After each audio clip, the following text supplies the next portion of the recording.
In today's episode, you'll get to see a beautiful 1987 Pontiac Fiero.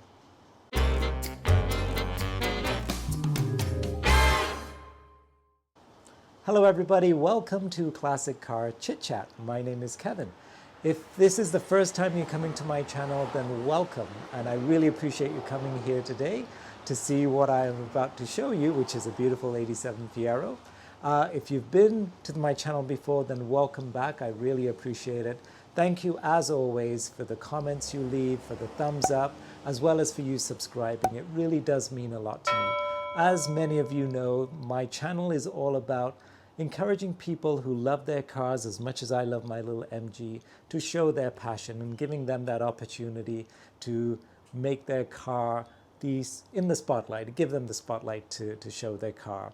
Today you're going to get to see a beautiful 1987 Pontiac Fiero. We did a Fiero not that long ago, and it was a beautiful one owned by a gentleman by the name of Marcus. This one is a gold one. It's an 87 that is owned by Jeff, and we're going to go and meet Jeff and take a look at this beautiful 87 Fiero. So hop in, let's go for a drive and check this car out.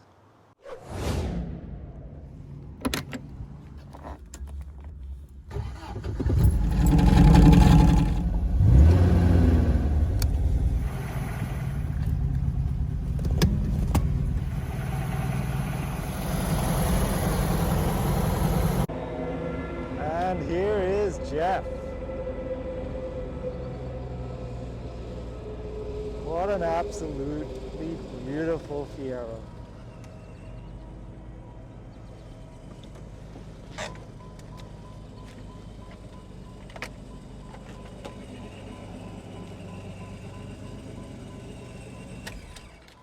Wow, Jeff. Let me just hear the engine while you got her on. Okay, you want to give it a little bit of a rev?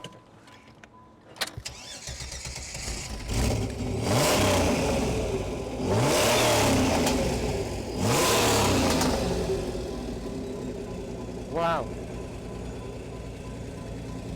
That's beautiful. Thanks. All right.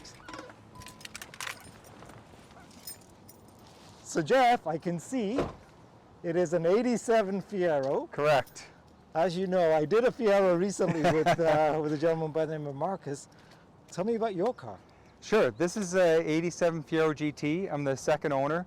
I bought it with 64,000 kilometers on it. It's got about 78,000 now. I've owned it for about 5 years. This is the stock color. Aside from me doing a bit of a paint fresh and putting this nice little fade trim on it, that's the stock color of the car. What is the name of the color? It is metallic gold. Beautiful. So this color was only in 86 and 87. This particular model being an 87 GT Canadian import made. In 87, only 1,098 GT fastbacks were shipped to Canadian dealers. Out of that, there was about a 50-50 split between automatic and standard. This one's a 5-speed jet rag transmission. And then when you break down the numbers based on it being a 5-speed with tan interior, only about a third came in tan interior, 2/3 were in gray. This is probably only about one of 96 Canadian versions. Wow. So it really is probably one of the only survivors of the Canadian sold vehicle with a 5-speed tan interior for 87 in gold. Where were these actual Fieros made? They were made in Michigan. Okay. Pontiac, Michigan, at the plant there, and then they were shipped obviously to the US and Canada. A lot of these cars actually went abroad. A lot of the US military had them shipped to military bases in Europe and Asia. So whenever you see them posted on social media in those locations, they're usually been military imports. And they kept them as left-hand side drive as well? So they never produced them as left-hand drive from the factory. For any of the ones that are left-hand drive, that was a company out of Australia that converted them because you couldn't import. You mean the right-hand drive? Oh, sorry, right-hand drive. My fault. Yes, yeah. Right-hand drive. So yes, left-hand drive. They were all left-hand drive. No right-hand drives were made from factory. That was a Australian company that converted those for purposes of import into Australia. She's beautiful, though. Even the, can I open the... Yeah, go ahead. door? So the interior would have been, again, the original colors? So this is the original color of the interior. I've done a few things, obviously, that's customized it. So all of the door panel trim and the trim on the center is not factory. This is custom. It would have been the same color as the carpet. The seats in this car are actually from an 85 GT. My seats were mint, obviously with only 64K, but I wanted the monotone style seats with the speakers and the headrest. Speakers, Yeah, really? Wow. yeah. So I have it all wired up and it all works. I love the idea of the Euro wood trim. So that's why I did the customized wood trim and then the Nardi steering wheel to match. I love it. You know, when I look at these seats, I had a Trans Am, it's an 84. Very similar seats to this. Very It just brings similar, back yeah. memories. Like some of the similarities, even with the what do you call that? The fading? The fade striping, yeah. The fade. So I got the idea from looking through some old automotive magazines, and I saw that some dealers had actually put the fade striping on when they sold them at the dealership. I just love the idea. From 10 feet away, it looks like the silver fades into the gold. Beautiful. So Yeah, it looks really sharp. How about the rims, though? these are aftermarket. Yeah. These 17-inch rims. I had to go with 17 because they did a brake upgrade. A lot of guys do this Zettner brake upgrade. It's a parts bin of GM calipers and master cylinder, with the exception that I have Wilwood front calipers on it because they're dual piston. Everything about this car is not really much factory anymore. I've done every single performance upgrade that you possibly can do, including the engine. I wanted to keep things unique on this car. Most guys do an engine swap such as a 3800. I wanted to keep the nostalgia of the original look of the engine, so I went with a different route, which is taking a 3.4 liter block from an F-body Camaro or Firebird from between 93 and 95, Okay. and then building from there with full performance upgrades, cam, you name it. And these extra little...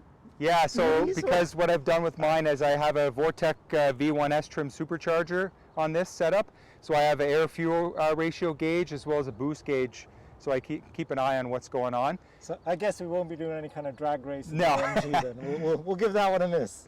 Yeah, and I those, love the car also is equipped with water meth injection, so make sure that I keep it cool and don't blow it up. Wow.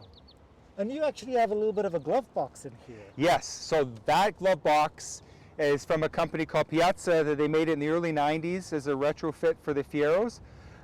It's really the only glove box that was available at the time that kept the lines of the original dash and cluster.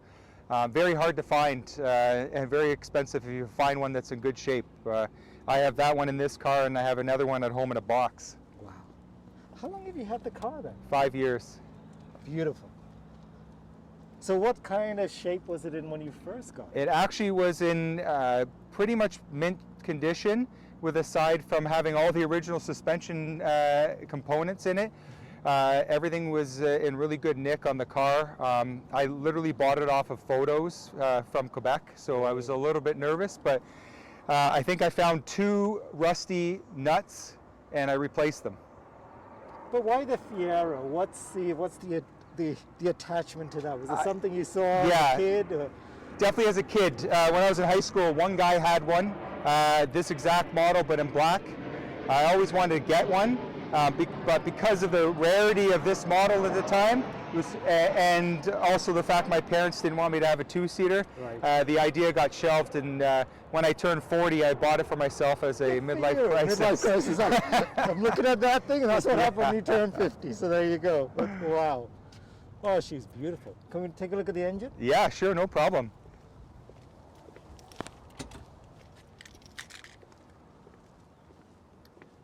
Oh, Jeff. Look at this thing. So as I said, I kept the nostalgia of the original 2.8 liter engine that this thing came with 135 horsepower. Did a whole bunch of custom work, including using the 3.4 liter F-body block. Everything's been ported, custom cam, lifters, and all of the intake's been done so that we can force enough air in there to get some decent horsepower out of it. These engines were great little engines for the time, but you'd rev it up to about 4,200 horsepower, and then that's when your power would pretty much die off because the engine would choke out. It wasn't getting enough air.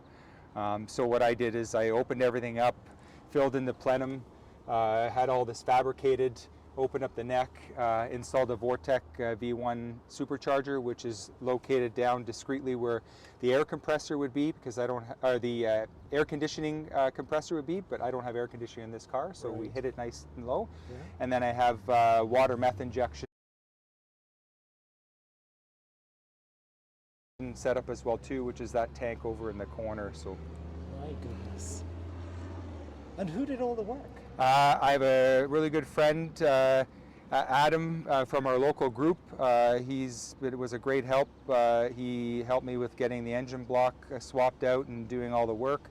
Then I took it from there, did all of the fabrication for the intake and the install of the supercharger and the subsequent tuning of that. And so what is the gauge here?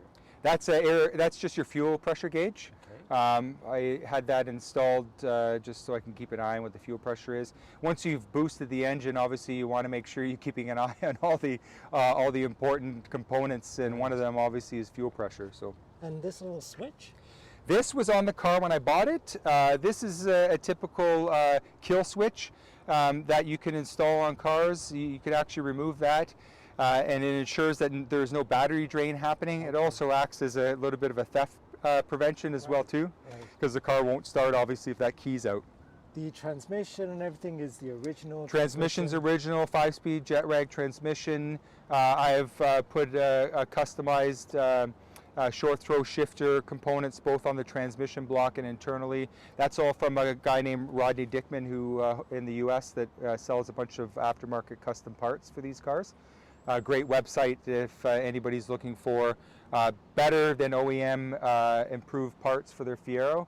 Please go to his website. It's great. So. You know what I didn't realize is when I had met with Marcus, like you don't see many Fieros on the road. Right. But it's an incredible following, like unbelievable, and quite right too. I mean, this is, I love this car. Always have. Like it's a car everybody wanted, right? It's and the great thing about this car is that the design of this car is still relevant to today. It doesn't, it's not outdated itself at all. No, it hasn't.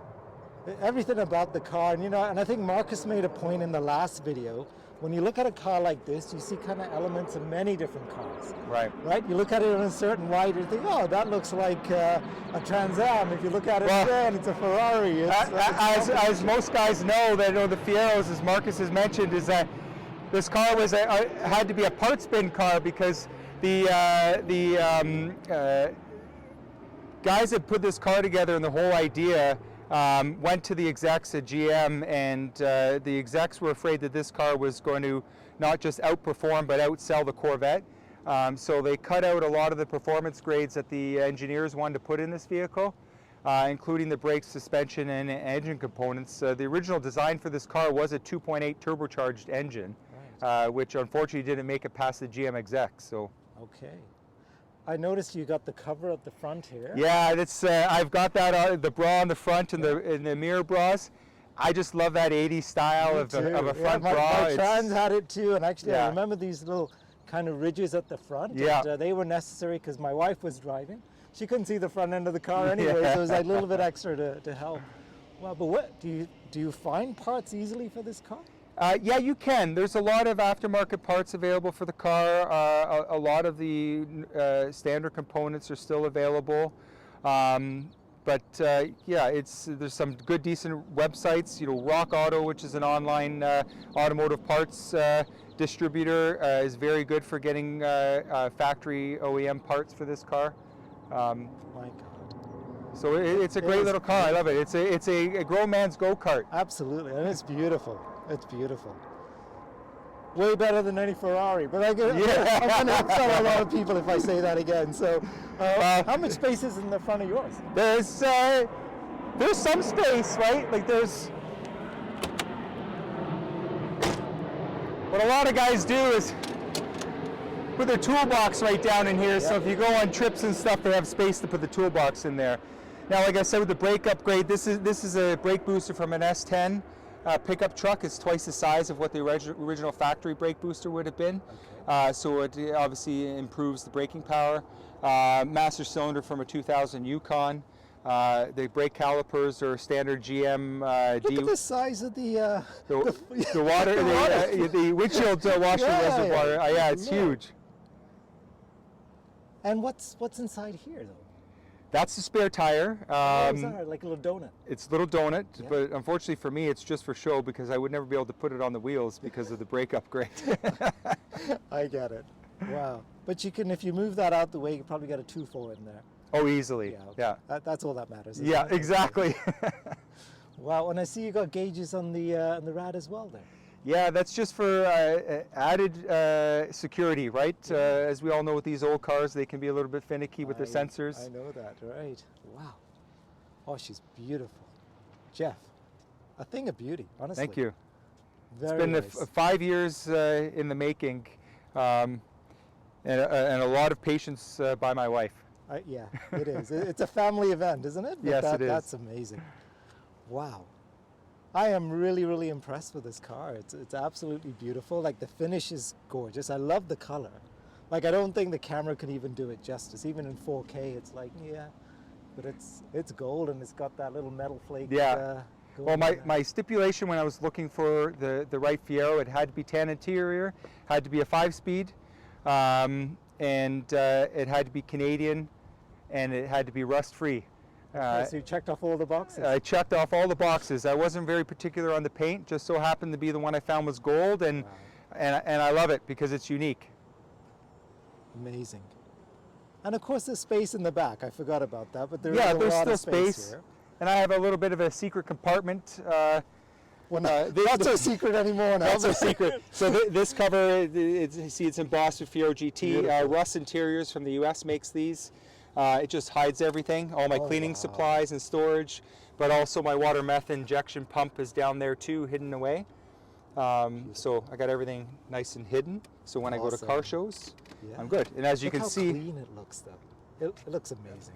I cleaned it up again this morning just for you. And you even have a little spot for all your little decals and stickers and all those kinds of good things. Yeah. And the one I'm proud of is that bottom one for the Fiero 35th. I went to the show with a bunch of local guys and my dad 3 years ago and took first place in my classification for the car. So, wonderful. Yeah. Congratulations. Thank you. I should get your autograph. You're sort of famous. Wow. Can we go for a little drive? Let's go for a drive. Let's go for a drive. Alrighty. Ooh, I like the seats. They're comfortable.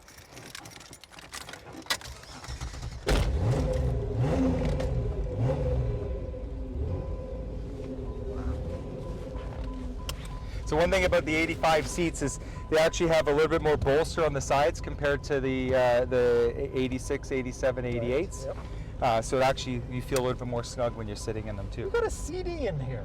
Yes, I do. Is that the original sound system? No, this is from an early 90s GM.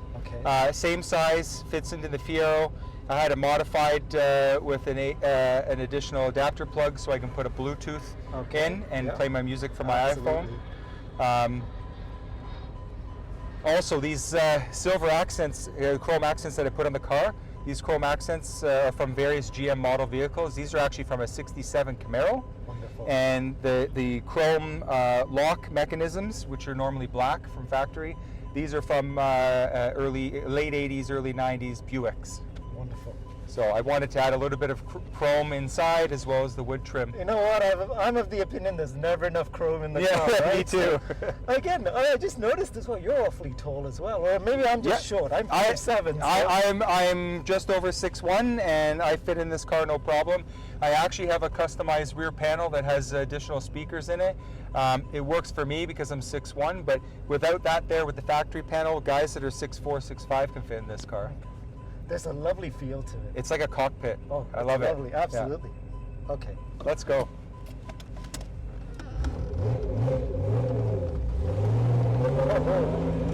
So as you can hear, because it's a Vortec V1S trim supercharger, it's a straight gear supercharger. Okay. So that's why you can hear the whistling a lot more, right?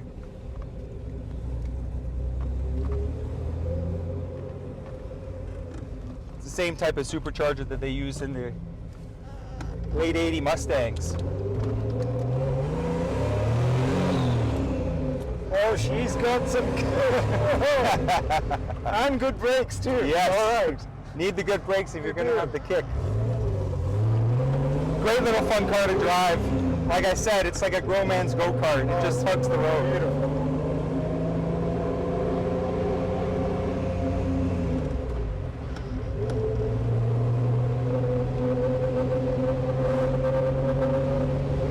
What do you reckon the 0 to 60 on this is? I'm not sure. I should probably be around 6 seconds. Being conservative, I haven't had a chance to dyno it. I still got one more tune to do. Because I'm using the original engine setup, I have an 85 Fiero ECM on this car, because that's the only year that the ECM can be modified to use a GM module to install a NOx sensor.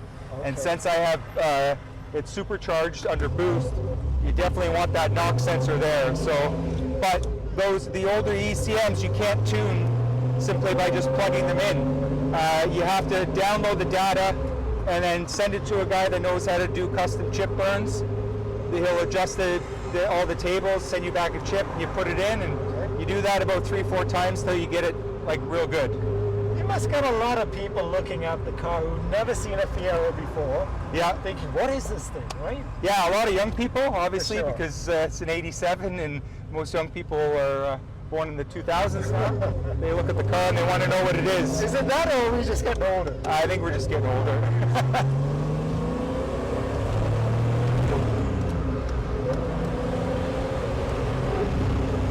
So she moves pretty good. Oh, it's beautiful. And the sound is beautiful too.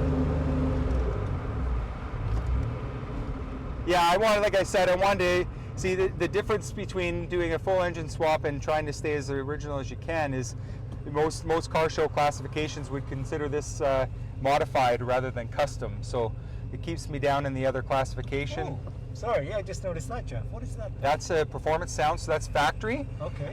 So that allows you to increase or decrease the amount of bass. The bass speaker's under your right foot down there. Okay. And then I can control the rest through the radio.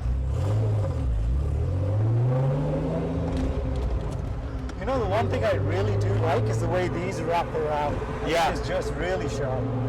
It's a nice little feature.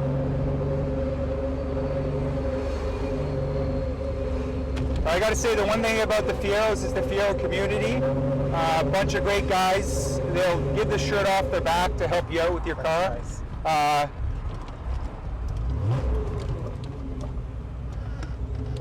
How big is the community here in Toronto? The GTA, we've got a local group called Ontario Fieros, but if you're looking at the GTA, there's probably about 80 guys or so that we're aware of. As I'm sure you know, with car clubs and car collectors, there's two types. There's ones that want to be active in the car club and go to shows, and there's others just like to do their thing and go on their own drive, right? So. What about the suspension and everything else? Is that all? Fully customized. I got lowering springs, Eibach lowering springs, poly all the way around. I have zero lash sway bar end links, upgraded front and rear sway bar. Obviously the brake upgrades as well too. So it's compared to an 88, the suspension on this now is actually probably better than a stock 88 with everything that I've done. She does ride beautifully though. Yeah, it's lots of fun. I mean, it's soft enough, but yet hard enough. You could feel it, and it just feels right. And I like the handbrake being on the other side too. That's always kind of cool. And the great thing about a 5-speed is I have millennial theft protection. Oh, okay. Because no millennials know how to drive a manual. I was going to say, I don't know what that is. Is that a new company out there? Yeah, I probably have the same thing too. Yes. Wow. Jeff, beautiful. Thank you.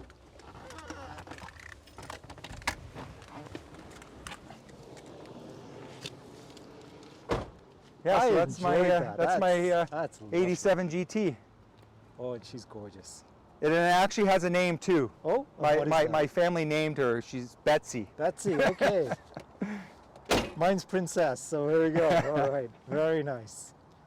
I love it. Thank you for your time today. No problem. Thanks a lot. I really appreciate it. And thank you for sharing your passion for the car as well.